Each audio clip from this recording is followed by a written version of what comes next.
Hello, ladies. My name is Lindsey Siler, and I'm here to let you guys know a little bit about my journey and everything that I have been on in the very short 35 years that I've been alive. I want to first start to let you know that I am married. I have 5 children, 3 of those that are my own that I have birth to, 2 that are older, and which makes up my blended very bunch family that I have. Um, One of those daughters also has a little boy who is in our home full time. So, needless to say, my plate is very full. Um, you're probably wondering why I'm talking so funny and why I sound the way I do, but I wanted to let you know that back in 2014, at the end of that, I was diagnosed with tongue cancer. Now, what was only supposed to be a surgery to possibly heal in and remove about a third of my tongue ended up being a surgery that caused me to have my whole oral tongue removed, my whole left jaw, all of my teeth at the bottom, and they used my arm, I don't know if y'all can see or not, but my arm to make up a new tongue. I was in surgery for 16 hours, and like I said, remember, I went under the knife, under the impression that I was only going to be there for about 5 or 6 hours, and it turned into a 16-hour surgery. Well, I woke up with a feeding tube, a tracheostomy to be able to breathe. The doctors told my husband, my mom, my dad, and all of my family and friends that were there that I not only survived for just a little bit, and that not being able to talk and not being able to eat were going to be some major challenges that I was going to have to overcome, because I don't for sure if the new flap would work or what the deal was. So I took it upon myself, along with the help of God, to be able to put in my 110%, and here I am today.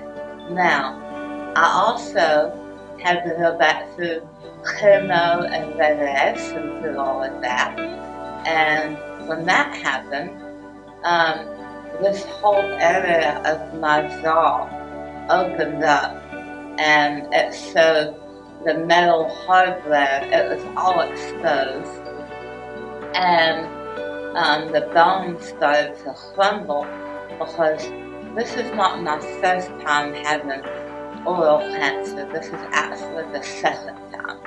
My first diagnosis was back in 2008, and I underwent surgery then and chemo and radiation as well. So, having to undergo radiation the second time caused the flap not the flap, but the whole bone not to fuse, and then they had to go in and do a second surgery in August of 2015, where they went in and removed part of the bone from my leg and took another skin graft and remade my whole lower jaw and chin. Through all of that, a lot of it was a blur, I should say, but prior to, I had lots of time to prepare. Oh, and I probably need to let you know I'm a nurse. So I looked up all of it online. Probably shouldn't have done that, but hey, what can I say? I'm a nurse.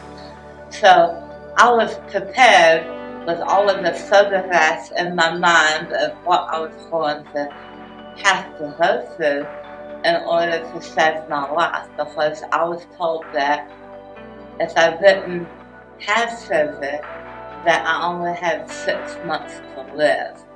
And at that moment, I will admit, in the doctor's office, I did break down and shed some tears, but I remembered that I had a God that I served that was bigger than me and that was stronger than I could ever imagine, that would see me through the battle that I am on.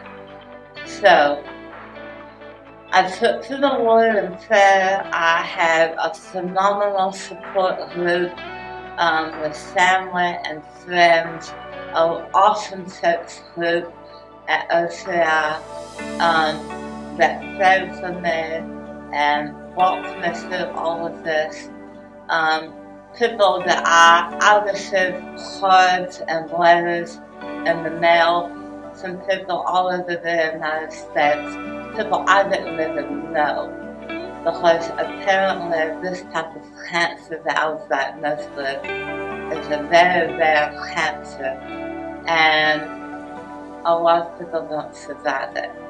I am already at a year and a half, approaching 2 years of being cancer-free. So not only the first time, but the second time of my journey. And I had a scripture in mind at the beginning of this, and I would like to share that with all of y'all.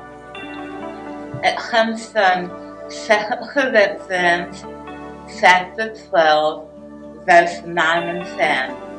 It says, "And he said unto me, My grace is sufficient for thee, for my strength is made perfect in your weakness. Most gladly therefore will I rather glory in my infirmities, that the power of Christ may rest upon me. Therefore I take pleasure in my infirmities, in reproaches, in necessities, in persecutions, in distresses, for in Christ's sake, so when I am weak, then I am strong." I want all of the ladies to know that no matter what you may go through, whether it's a bad day, whether it's a divorce, whether it's a drug addiction, whether it's